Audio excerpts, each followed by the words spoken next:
Yes. Good morning, everyone.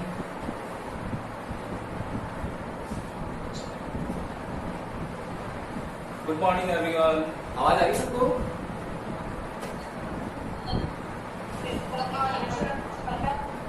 Good morning बेटा, good morning. देखो हम लोग लास्ट क्लास के अंदर चैप्टर नंबर 4 था काइनेमेटिक्स का second part, motion in a plane.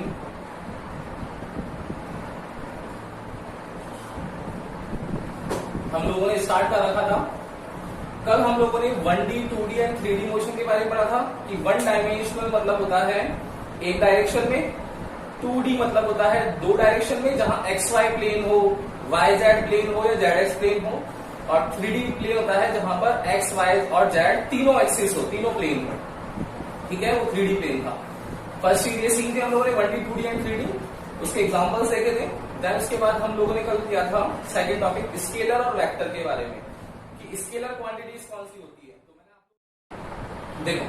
तो मैंने आप लोगों को स्केलर और वेक्टर के बारे में बताया था बेटा कि अगर आप लोगों के पास में कोई भी लेट सपोज एक फिजिकल क्वांटिटी है A, इसकी कुछ भी वैल्यू दे दी किसी ने 100, तो ये जो 100 है वो क्या है, इसकी न्यूमेरिकल वैल्यू है। और न्यूमेरिकल वैल्यू जो होती है वो ऑलवेज मैग्नीट्यूड को रिप्रेजेंट करती है। किसको रिप्रेजेंट करती है? मैग्नीट्यूड को। लेकिन अगर मैंने इसके साथ डायरेक्शन को ऐड कर दिया, अगर मैंने 1D, 2D एंड 3D की कोई भी टर्मिनोलॉजी यूज कर दी, लेट सपोज मैंने बोल दिया A = 100 इन Z डायरेक्शन। अब देखो Z डायरेक्शन हो गया, इट मीन्स क्या हो गया, एक डायरेक्शन हो गई, डायरेक्शन हो गई मतलब मैग्नीट्यूड प्लस डायरेक्शन, तो ये वर्ड भी ऐड हो गया। तो केवल अगर मैग्नीट्यूड है तो वो क्वांटिटी कौन सी कहलाएगी? स्केलर। मैग्नीट्यूड और डायरेक्शन दोनों एक साथ बैठे हैं तो होगा क्या? वेक्टर। और जिनका ना मैग्नीट्यूड होता है ना डायरेक्शन होती है वो होती है टेंसर क्वांटिटीज। ठीक है ना, जिसका कोई काम नहीं है, जिसका हम लोगों को इतना एनालिसिस नहीं करना है, स्केलर एंड वेक्टर। तो ये कल की क्लास का रिवीजन था।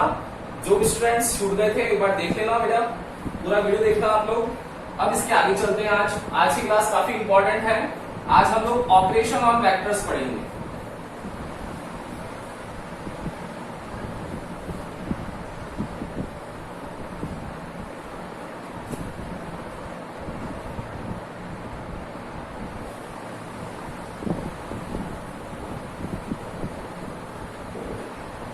Operation on vectors. There are 4 operation on vectors. First one is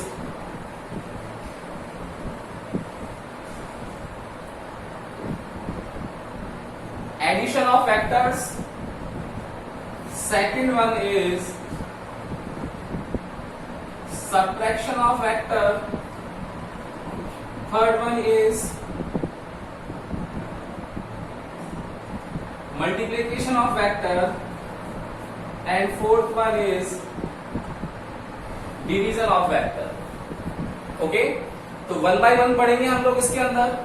ये मल्टीप्लीकेशन ऑफ वेक्टर जो है ये 7 स्टार है। आप लोगों को ध्यान है, मैं शुरू से जो चीजें लिख देता हूँ 7 स्टार मतलब एग्जाम में कंफर्म वहां से क्वेश्चन आता है। ये मैं आप लोगों को शुरू से फर्स्ट चैप्टर से यही कर रहा था आप लोगों के साथ। तो 7 स्टार मार्क है, इट मीन्स यहाँ से क्वेश्चन आने के चांसेस 99% हो गए आप लोगों के। तो मल्टीप्लीकेशन ऑफ वेक्टर का क्वेश्चन एग्जाम में आता है। ठीक है ना, तो 1 by 1 पढ़ते हैं इसको हम लोग। सबसे पहले लेंगे आज हम एडिशन ऑफ वेक्टर्स। देखो बेटा कैसे करेंगे एडिशन ऑफ वेक्टर। देखा, ध्यान से समझना किसी चीज को कि क्या आप लोगों को बताने वाला हूं। इधर देखना समझे ध्यान से। अगर मैं आप लोगों को बोलता हूं कि आप लोगों के पास में लेट सपोज फिजिकल क्वांटिटी थी, कल मैंने एग्जांपल लिया था, नोट में है, ये एक्स्ट्रा काम है। फोर्स है और फोर्स की क्वांटिटी की वैल्यू लेगी मैंने कितनी? 3 न्यूटन। क्लियर? तो फोर्स इक्वल्स टू 3 न्यूटन। और अब किसी ने लिख दिया इन एक्स डायरेक्शन, किसी ने लिख दिया force equals to 3 newton in X direction. तो मुझे बताओ कि अब मेरा ये वेक्टर हो गया नहीं हो गया? क्यों? क्योंकि मैग्नीट्यूड भी आ गया और साथ में डायरेक्शन भी आ गई। बोलो, हुआ ना? तो अब इसको हम लोग क्या ऐसे इस वे में इसको रिप्रेजेंट कर पाएंगे क्या बेटा? नहीं कर पाएंगे ना। तो अब हम लोगों को इसको रिप्रेजेंट करना पड़ेगा। तो कैसे करेंगे रिप्रेजेंट? तो जो भी आप लोगों के पास में फिजिकल क्वांटिटी है उसके ऊपर आप लोगों को एरो लगाना है, और एरो जो लगाना है वो ऑलवेज फॉरवर्ड डायरेक्शन में लगाना है। इट मींस आप लोगों को ये एरो ऐसे लगाना है, ठीक है ना। तो ये जो सिंबल है ना, ये सिंबल मैथमेटिकली रिप्रेजेंट करता है कि ये फिजिकल क्वांटिटी अब मेरी वेक्टर में कन्वर्ट हो गई है। तो how to represent any physical quantity in vector form? क्या करना है? Just put a mark on that physical quantity in forward direction. Clear है ना? एक आप लोगों को एरो जो है वो उसके ऊपर लगा देना है फॉरवर्ड डायरेक्शन में। तो ये आप बोलोगे कि सर हमेशा ऐसे ही लगेगा क्या? बिल्कुल ऐसे ही लगेगा। किसी बच्चे की इच्छा है कि सर मैं ऐसे लगा सकता हूं क्या? बिल्कुल नहीं लगा सकते। कोई बोलेगा कि सर मैं ऐसे लगा सकता हूं क्या? नहीं लगा सकते। कोई बोलेगा ऐसे लगा सकता हूं क्या सर? नहीं लगा सकते। बिल्कुल नहीं लगा सकते। केवल और केवल आप लोगों को ये जो है वो बिल्कुल राइट मैनर है, ये सारे के सारे रॉन्ग मैनर है, ठीक है ना। तो हमेशा ध्यान रखना वेक्टर जो है वो ऑलवेज फॉरवर्ड डायरेक्शन में अप्लाई होगा। आप लोग उसको इस तरीके से रिप्रेजेंट नहीं कर सकते हो। तो नोट का एक तो हो गया क्या कि पहले कोई स्केलर क्वांटिटी है जिसका ओनली मैग्नीट्यूड गिवन था, उसके साथ जब डायरेक्शन ऐड कर दी तो अब ये वेक्टर में कन्वर्ट हो गया, तो वेक्टर को रिप्रेजेंट करना पड़ेगा। तो वेक्टर को रिप्रेजेंट कैसे करेंगे कि फिजिकल क्वांटिटी लिखनी है एंड उसके ऊपर एक एरो लगाना है, दैट्स इट। इसके अलावा कुछ भी नहीं। क्लियर? तो ये नोट का फर्स्ट पार्ट था। सेकंड पार्ट था कि ये तो फिजिकल क्वांटिटी को रिप्रेजेंट करना सीखा। अब सेकंड है कि 3 न्यूटन को हम लोग कैसे रिप्रेजेंट करें कि हमारे पास डायरेक्शन एक्स डायरेक्शन आ जाए, ठीक है। तो ये एक सेकंड चीज और ध्यान रखनी है आप लोगों को। सेकंड चीज है बेटा कि अगर आप लोगों के पास में एक्स डायरेक्शन है तो ये तो मैथमेटिकली ये तो हम लोगों ने फिजिकली लिख दिया ना कि भाई हमारे पास लैंग्वेज में 3 न्यूटन इन एक्स डायरेक्शन है, लेकिन उसको मैथमेटिकली कैसे रिप्रेजेंट करेंगे वो फिर देखना पड़ेगा हम लोगों को। तो जब भी अगर आप लोगों के पास में जो मैग्नीट्यूड है उसके साथ डायरेक्शन है तो पूरी फिजिक्स पढ़ लोगे आप लोग पीएचडी लेवल तक, तब आप लोगों के ओनली 5 यूनिट वेक्टर्स आएंगे। ओनली 5 यूनिट वेक्टर्स आएंगे। कौन कौन से आएंगे वो देखते हैं। जब भी बोलता है वो एक्स डायरेक्शन, तब आप लोगों को यूज करना पड़ेगा सिंबल आई। और स्पेशल है, क्यों स्पेशल है? क्योंकि ये स्केलर की लाइफ बदल देता है और वेक्टर में कन्वर्ट कर देता है उसको। तो एक को चेंज कर दिया। स्पेशल लोग हमेशा क्या लगा के आते हैं? कैप लगा के आते हैं। ये कैप लगा दी। क्लियर? अगर आप लोगों के पास में यही लिखा हुआ होता वाई डायरेक्शन, तो वाई डायरेक्शन मतलब क्या हो जाता?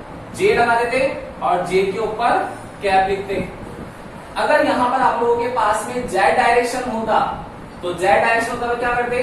लगाते हम लोग के और उसके ऊपर फिर इसको कैप लगा देते। 3 हो गए, 5 बताए थे। अगर आप लोगों को डिस्टेंस गिवन है, क्या गिवन है? डिस्टेंस गिवन है। तो डिस्टेंस मान लो लेट सपोज आर ले ली हम लोगों ने डिस्टेंस, तो उस टाइम क्या लग जाएगा? जो भी डिस्टेंस है, अगर डी है तो डी, एस है तो एस, आर है तो आर, वो लिख करके उसके ऊपर क्या लगा दो? फिर कैप लगा दो, ठीक है। और लास्ट होता है फिफ्थ, जिसका कोई भी नहीं है, जिसका इस दुनिया में कोई भी नहीं है और उस स्केलर क्वांटिटी को वेक्टर में कन्वर्ट करना है, तो उसके लिए परपेंडिकुलर वेक्टर आता है ऑलवेज एन कैप। तो कौन कौन से हो गए बेटा वेक्टर्स? कौन कौन से हो गए? यूनिट वेक्टर्स हो गए। एक हो गया आई कैप, एक हो गया जे कैप, एक हो गया के कैप, एक हो गया आर कैप और एक हो गया एन कैप। ये वेक्टर्स आप लोगों के सिलेबस में है। इसके अलावा कोई वेक्टर का टाइप है ही नहीं, यूनिट वेक्टर का कोई टाइप नहीं है। ये मैंने आप लोगों को ओवरऑल सारे के सारे सिखा दिए, ठीक है ना। हमारे अभी फिजिक्स के अंदर 11th क्लास में आप लोगों के आई जे और के का मैक्सिमम यूज होगा। हम लोग समटाइम्स एन कैप भी यूज करेंगे और आर कैप जो है आप लोगों का मैक्सिमम 12th क्लास में यूज होगा। तो आई जे के और एन के बारे में हम लोगों को पढ़ना है, देखना। अब देखो, अब मुझे सबने ने बताना, सबका माइंड चलना चाहिए कि ये एक लैंग्वेज लिखी हुई है F equals to 3 newton in X direction. तो बताओ मैं इसको वेक्टर में कैसे रिप्रेजेंट करूंगा, मैथमेटिकली कैसे रिप्रेजेंट करूंगा? बताओ मुझे। अगर मुझे इसको अनदर वर्ड्स में लिखना है तो बताओ मैं क्या लिख सकता हूं? क्या ऐसा कि फोर्स मुझे पता पड़ गया वेक्टर है, तो वेक्टर फोर्स और क्या आ जाएगा 3, कौन सी डायरेक्शन है, एक्स डायरेक्शन। आप बोलोगे कि सर एक्स डायरेक्शन की आई कैप लगाना है, तो हम लोग मल्टीप्लाई कर लेंगे इसको किससे, आई कैप से। तो force equals to 3 I cap is the mathematical representation of any physical quantity या फिर फोर्स। वो फिजिकल क्वांटिटी यहां पर फोर्स ले। आया, समझ में आया? सबको आया क्या? किसी को भी दिक्कत है तो बोलना बेटा। सबको आ गया ना? हाँ,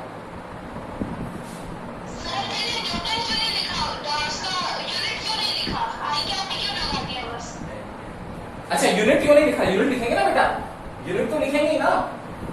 अरे हम लोग तो, मैंने आप लोगों को डिफाइन में क्या लिखाया, सिद्धि क्या लिखाया है डिफाइन में? मैं डिफाइन में लिखवाया मैग्नीट्यूड प्लस डायरेक्शन। मैंने यूनिट की कब बात करी डिफाइंस में? यूनिट तो रहेगी ना। अरे सिद्धि कहीं भी चली जाए, सरनेम जैन लगा हुआ है उसका, वो लगा हुआ ही है, तो यहां पर वैल्यू कुछ भी हो जाए, चाहे 3 हो जाए, 100 हो जाए, 1000 हो जाए, न्यूटन तो लगा हुआ ही है ना, तो न्यूटन तो फिक्स है, वो 3 आई कैप न्यूटन लग जाएगा। यूनिट में कोई चेंज नहीं होगा, आपको यूनिट तो वही लगानी है, सरनेम तो वही लगाना है आपको अपना। बस उसके अंदर यहां पर आई कैप लगाने से ये क्लियर हो गया कि ये मेरा, ये लैंग्वेज वाली फॉर्म थी ना, ये लैंग्वेज को हटा दिया मैंने, मैथमेटिकली कन्वर्ट कर लिया। कहने का मीनिंग ये है, हुआ क्लियर? ठीक है ना? हाँ, यूनिट का मत समझना कि यूनिट हट जाता है, यूनिट नहीं हटता, यूनिट तो वही रहता है, F equals to 3 I cap newton. अच्छा आप मुझे बताओ, मान लो लेट सपोज अब मेरे पास एक एक्स वाई प्लेन, ये तो देखो किसका एग्जांपल था, ओनली 1D का। अब इसी में मैंने एग्जांपल ले लिया, लेट सपोज सेकंड एग्जांपल है कि मेरे पास एक्स वाई प्लेन है, सब जने देखना और सब जने आंसर बोलना। एक्स वाई प्लेन है, इसमें कोई पॉइंट है P जिसके कोऑर्डिनेट है 2 और 3, बताओ उसको रिप्रेजेंट करना है, कैसे करोगे? वेरी गुड, देखो क्या होगा बेटा, 2 है मतलब x की वैल्यू कितनी हो गई, 2 होगी। 3 किसका मतलब है, मतलब y की वैल्यू क्या होगी यहां पर 3 होगी, यही हुआ होगा। अब मुझे x है, तो x के साथ अगर डायरेक्शन यूज करनी है तो x में कौन सी डायरेक्शन है, आई कैप, क्योंकि ये तो केवल मैग्नीट्यूड था 2, इसके साथ मैंने आई कैप लगा दिया। इट मींस ये क्या हो गया, वेक्टर। y केवल 3 मैग्नीट्यूड था, मैंने वेक्टर लगा दिया j कैप, तो क्या आ जाएगा मेरे पास बताओ? इस p जो है ये अभी तक स्केलर है, मुझे वेक्टर बनाना है, तो मैंने एरो लगा दिया। अब क्या होगा, 2 आई कैप प्लस 3 जे कैप, ये देखो हो गया रिप्रेजेंटेशन, इजी है ना, है ना? अगर मैंने लेट सपोज अब 3D ले लिया, अब देखो एक बार इसका स्क्रीनशॉट ले लो, या कहीं जगह दिख रही है आप लोगों को, देखो यहां देखना। मान लो मैंने ऐसे ले लिया x y और z, 3D ले लिया। अब बताओ 3D में क्या होगा बेटा, बोलो 3D में क्या होगा? मान लिया हम लोगों ने कोई कोऑर्डिनेट है P जिसके कोऑर्डिनेट्स हैं T 2 3 4, तो क्या हो जाएगा रिप्रेजेंटेशन? सबको आना चाहिए आंसर, बोलो P इक्वल्स 4K क्या? वेरी गुड, आ गया ना, समझ में आ रहा है, सबको आ रहा है, आ रहा है ना? अब इजी लग रहा है तो बताओ 12th वाला भी कॉन्सेप्ट बता दूंगे साथ में ही, बता दूं? देखो एक बार इसका स्क्रीनशॉट ले लो, फिर वो बताता हूं। नोट में चल रहा है, अभी तक अपन टॉपिक पे नहीं पहुंचे अपने एडिशन पे। एक बार फटाफट से स्क्रीनशॉट ले लो बेटा इसका। इसमें मेन इंपॉर्टेंट क्या था, एक तो ये, बाकी ऐसे रिप्रेजेंट नहीं कर सकते, दूसरा इंपॉर्टेंट था ये, बस बाकी सब बकवास हो गया अब आप लोगों के लिए, कोई काम का नहीं रहा। ये 2 चीजें ध्यान रहेगी आपको, ये सब चीजें ऑटोमेटिक समझ में आएगी। ले लो फटाफट से स्क्रीनशॉट।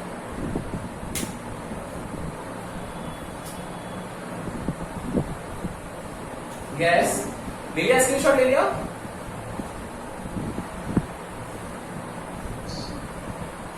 हो गया ना? अब देखना, अब मैं आप लोगों को एक झलक 12th क्लास की भी दिखा देता हूं।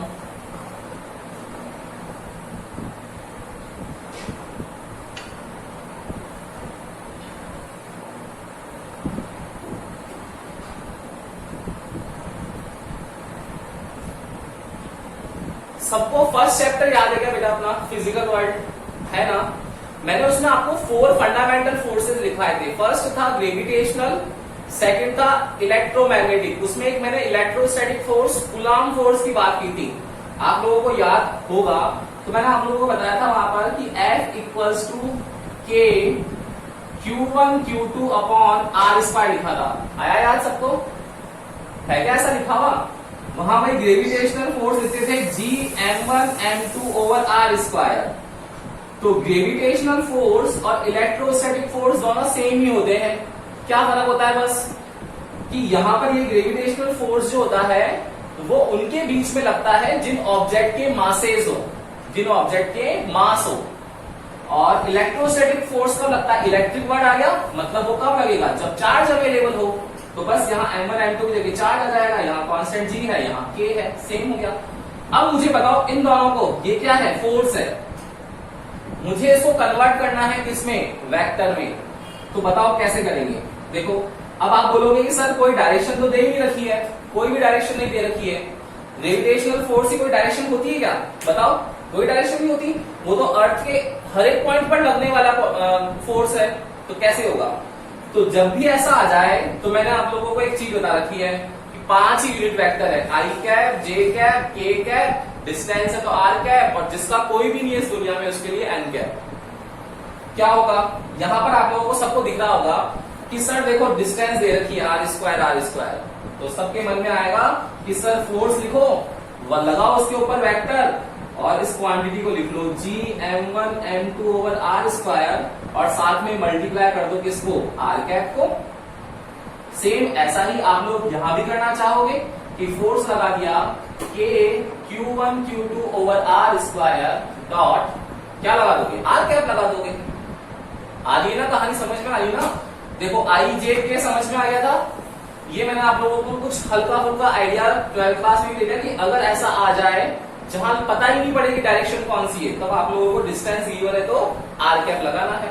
बोलो, आया? समझ में आया? क्लियर है? बोलो, कोई दिक्कत है तो बोलो बेटा। नहीं है ना? अब देखो, अब क्या बच गया? एन कैप बच गया।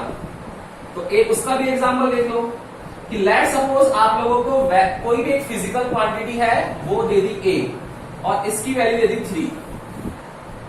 अब बोला है कि ये वेक्टर क्वांटिटी में रिप्रेजेंट करना है, तो पता ही नहीं है कि ना x है, y है, z है, डिस्टेंस भी दे रखी है। तो मैंने क्या बोला? जिसका कोई नहीं है उसका कौन है?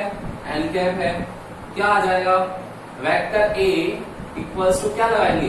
3 और साथ में क्या लगा देंगे? कुछ भी नहीं गिवन है तो एन कैप लगा देंगे। देखो इसको भी हम लोगों ने क्या हुआ? स्पेशल बना दिया। फिजिक्स किसी को नहीं छोड़ रही, सबको स्पेशल बना के छोड़ रही। देखो 3 एन कैप, हर एक इंसान स्पेशल है। आ रही समझ में? आ रही ना चीज? आ रही ना? क्लियर है क्या सबको? आगे के समझ में स्केलर टू वेक्टर कैसे कन्वर्ट करना है और रिप्रेजेंट कैसे करना है। अब देखो बेटा, अब चलते हैं अपने टॉपिक पर, एडिशन ऑफ वेक्टर पे। सब जने आ जाओ, इसका एक स्क्रीनशॉट लेना चाहो तो फटाफट से ले लो, फिर एडिशन ऑफ वेक्टर पे चलते हैं, सब्ट्रैक्शन और एडिशन करते हैं आज। डन? देखना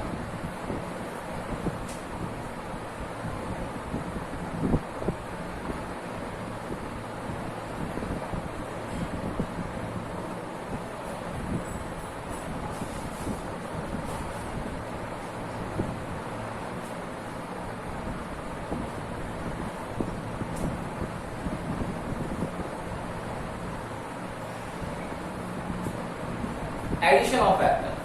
क्या करना पड़ेगा कि कोई भी फिजिकल क्वांटिटी है उसको पहले रिप्रेजेंट करना पड़ेगा किसमें?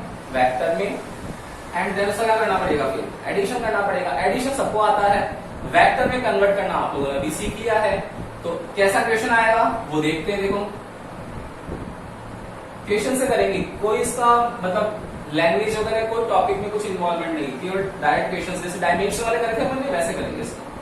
एडिशन ऑफ वेक्टर क्या होगा? इफ ए पर्सन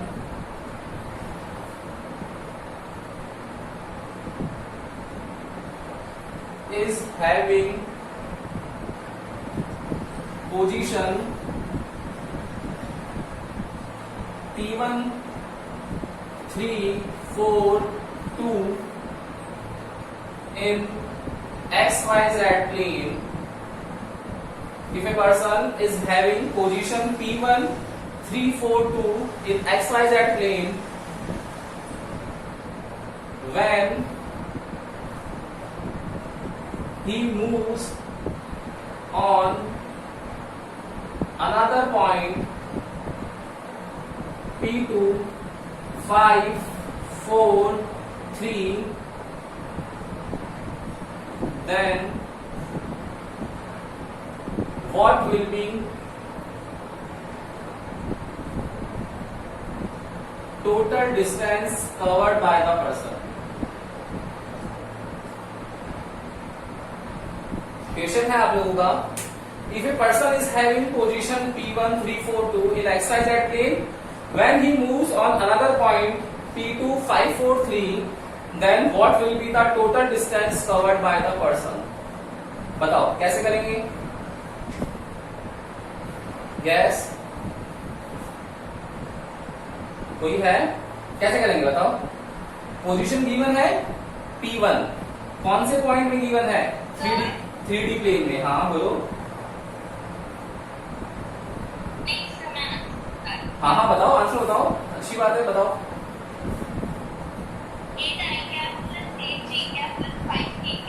बिल्कुल सही है, बिल्कुल सही है, बहुत इजी सा क्वेश्चन है, सब कर सकते हैं। सब क्या आ रहा है आंसर? सब क्या आ रहा है क्या भाई? देखो बहुत इजी सा क्वेश्चन है। क्या करना है? P1 है, अभी स्केलर है, स्केलर को वेक्टर में कन्वर्ट करके क्या करेंगे? आप लोग बोलोगे कि सर एरो लगा दो, बिल्कुल वेक्टर में कन्वर्ट हो गया। अब मैं इसको ऐसे नहीं लिख सकता हूं, अब मुझे क्या करना पड़ेगा? इसको भी वेक्टर में कन्वर्ट करना पड़ेगा। तो क्या करेंगे बेटा? इसको 3 क्या लगा देंगे साथ में? आई कैप, फिर 4 आ गया तो क्या लगा देंगे? 4j cap plus 2k cap. ठीक है, P2 कितना हो जाएगा? P2 लिखना पड़ेगा हम लोगों को, तो P2 कितना आएगा बताओ? 5 i cap plus 4j cap plus 3k cap.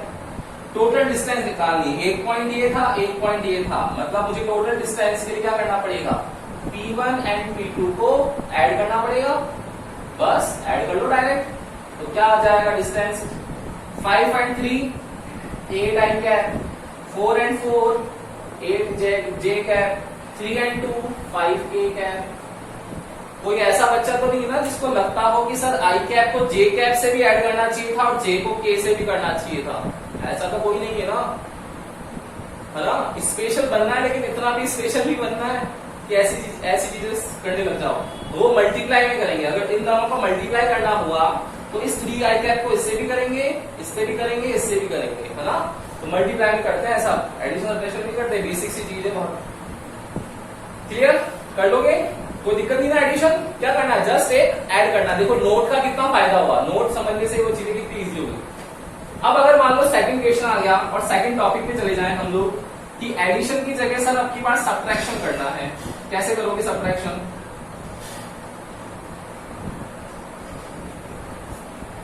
Subtraction करना है तो देखो सब्ट्रैक्शन का कॉन्सेप्ट जो होता है ना बेटा, वो थोड़ा सा डिफरेंट है।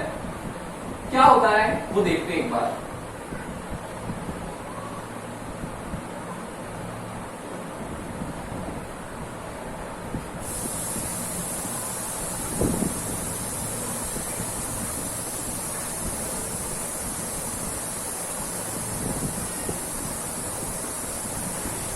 देखना, सब्ट्रैक्शन ऑफ वेक्टर में क्या करना है? लेट सपोज आपके पास ये वेक्टर ए है, फिर यहां से इस पॉइंट से हम लोग इस पॉइंट पर रीच कर गए, वेक्टर बी है। तो आपको लगेगा कि सर देखो कोई एक ऑब्जेक्ट है, वो पहले चला ए पर, फिर चला गया बी पर, तो इसने टोटल डिस्टेंस जो कवर करी वो तो ज्यादा हो गई। तो फिर तो इसका आंसर मेरा किससे आना चाहिए कि सर दोनों को ऐड करना चाहिए? बताओ, करना चाहिए ना भाई? अगर हम लोग एक अपना नॉर्मल सा जो प्रिंसिपल था वेक्टर्स को भूल जाएं और अगर हम लोग एक चीज समझें, तो हम लोगों ने थर्ड चैप्टर में डिस्टेंस में यही सीखा था कि कोई भी ऑब्जेक्ट जो पाथ कवर कर रहा है वही पाथ उसका टोटल डिस्टेंस होगा। यही सीखा था आप लोगों ने। तो यहां से आप लोग बोलोगे कि सर यहां से चल करके यहां गया, उसकी वैल्यू ए है, फिर यहां से चल करके यहां गया, उसकी वैल्यू बी है, तो टोटल तो सर ए प्लस बी हो गया। बिल्कुल हो गया।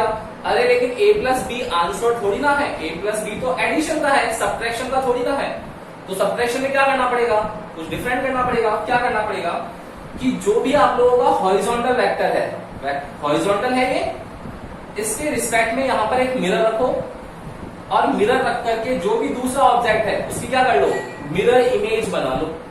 कैसे करोगे, ये है, इसको हम लोग ऐसे कर सकते हैं, डॉटेड कर दिया, अब इसकी मिरर इमेज बना लो।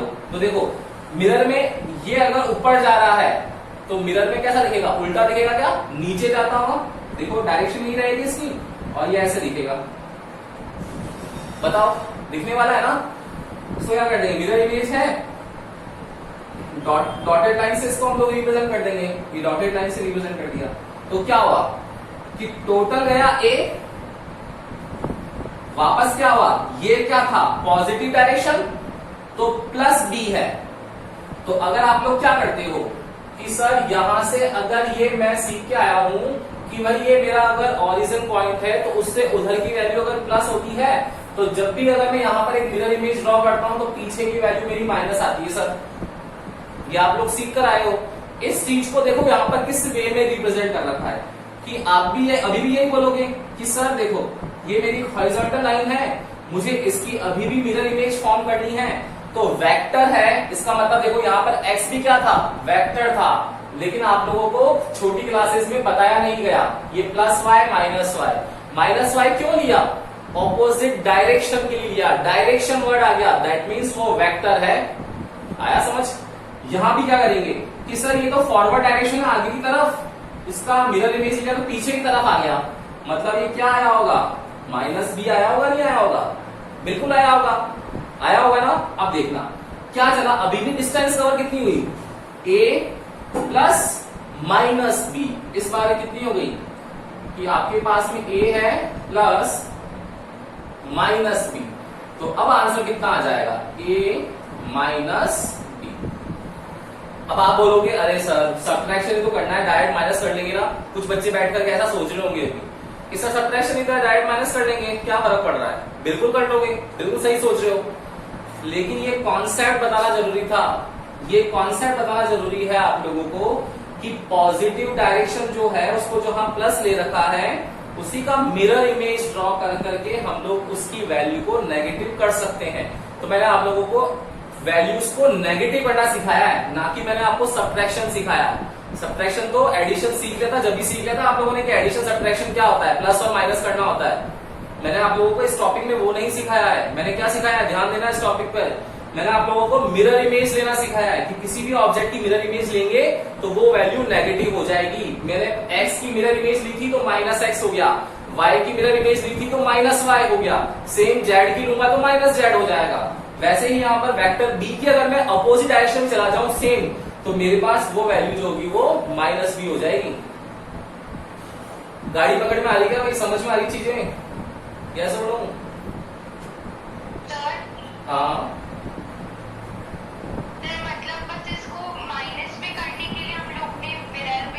एग्जैक्टली मैं वही तो समझा रहा हूँ।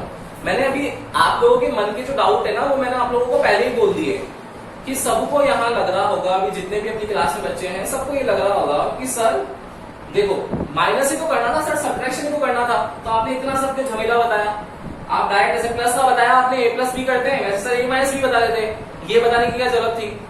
करते हैं बहुत सारे जने ऐसा ही करते हैं, बहुत सारे टीचर्स ऐसा ही करते हैं, ए प्लस बी और ए माइनस बी बता दिया बच्चों को, बस हल्का कर दिया कि बच्चे रिलैक्स। अरे लेकिन कॉन्सेप्ट कब सीखोगे, कॉन्सेप्ट क्या सिखाना था मेरे को, ये पता था क्या आप लोगों को कि प्लस एक्स तो माइनस एक्स मिरर इमेज से लिया हुआ है, पता था क्या? नहीं पता था, 10th क्लास तक किसी को पता नहीं होता क्योंकि वेक्टर का कॉन्सेप्ट ही नहीं आता। ये चीज हम लोगों ने अभी सीखी है कि अगर मुझे किसी भी फिजिकल क्वांटिटी का नेगेटिव मैग्नीट्यूड चाहिए तो मुझे उसका मिरर इमेज लेना ही पड़ेगा। तो मैंने क्या करा, इस वेक्टर ए का और वेक्टर ए पे चला, फिर वेक्टर बी पे चला तो प्लस हो रहा है, तो अब भी वेक्टर ए पे चल रहा है, वेक्टर बी पे चल रहा है, अभी भी प्लस हो रहा है, लेकिन मुझे सब्ट्रैक्शन कर लाना था तो मैंने उसकी अपोजिट डायरेक्शन ले ली, दैट मीन्स वो अब मेरा ए प्लस माइनस बी हो गया, तब आ जाकर के ए माइनस बी आया। आया समझ में आया? यस और नो? सबको आ गया ना बेटा?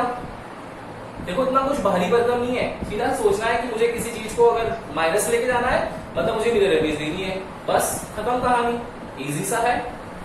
क्लियर है ना? तो एडिशन एंड सब्ट्रैक्शन दोनों को हम लोग परफॉर्म कर सकते हैं। अभी जैसे जो क्वेश्चन लिखा था उसमें चाहो तो वापस एग्जांपल ले लो। क्या लिखा था अभी अपन ने? P1 क्या लिखा था? क्वेश्चन देखो करते हैं। P1 की वैल्यू डायरेक्ट लिखते हैं। कितना था? 3i cap plus 4j cap plus 2k cap, और आपका P2 था 5i cap plus 4j cap फिर प्लस 3k कैप। अब मुझे देखो डायरेक्ट परफॉर्म करना है, तो क्या करेंगे? यहां तो न्यूमेरिकल वैल्यू डायरेक्ट सॉल्व कर लेंगे इसको। तो कैसे कर लेंगे? डायरेक्ट करोगे P1 माइनस P2, तो 3i cap minus 5i cap, तो माइनस का 2i cap plus 4j cancel plus 2 minus 3 कितना आ जाएगा? Minus k cap. बस कहानी खत्म, ये आंसर आ गया। ठीक है ना? तो सब्ट्रैक्शन ऐसा नहीं है टफ है, आप सोचो समझो उसके यार बहुत पता नहीं सर ने क्या बता दिया। मैंने कॉन्सेप्ट ये नहीं सिखाया आपको, मैंने कॉन्सेप्ट ये सिखाया आपको इस टॉपिक में। ठीक है ना? रह गए आगे समझ में, आगे चीजें आगे समझ में बेटा, बोलो। तो एडिशन एंड सब्ट्रैक्शन। अब बचा हुआ है मल्टीप्लीकेशन, मोस्ट इंपॉर्टेंट है, 7 स्टार है। कल की क्लास में जो बच्चे आज कुछ एब्सेंट है आप लोगों के फ्रेंड सर्कल में, उनको बोल देना कल की क्लास ले लो, अदरवाइज लॉस हो जाएगा। वेक्टर समझ में नहीं आने वाला है, फिर 15 चैप्टर तक वेट करना, अगले साल 11th में वापस पढ़ेंगे। ठीक है ना बेटा? तो कल मिलते हैं। जहां प्रॉब्लम आए वीडियो देखना, और कोई भी डाउट आए तो कल क्लास में पूछना। Okay, good day.